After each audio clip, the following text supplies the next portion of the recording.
Arakkonam doctor விஜிஎன் matric மேல்நிலைப் பள்ளியின் சர்வதேச யோகா தினம் கொண்டாடப்பட்டது. இதில் மாணவர்கள் ஆர்வத்துடன் கலந்து கொண்டு யோகாசனங்களை செய்தனர். ராணிப்பேட்டை மாவட்டம் அரக்கோணத்தில் இயங்கி வரும் டாக்டர் விஜிஎன் மெட்ரிக் மேல்நிலைப் பள்ளியில் சர்வதேச யோகா தினம் சிறப்பாக கடைபிடிக்கப்பட்டது.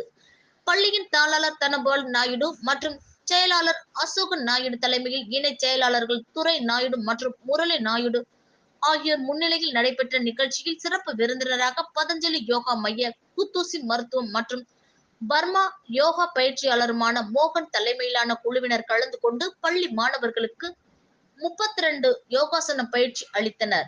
இதில் பள்ளி முதல்வர் டாக்டர் வனிதா மற்றும் ஆசிரியர்கள், மாணவ மாணவிகள் உட்பட பலர் கலந்து கொண்டனர்.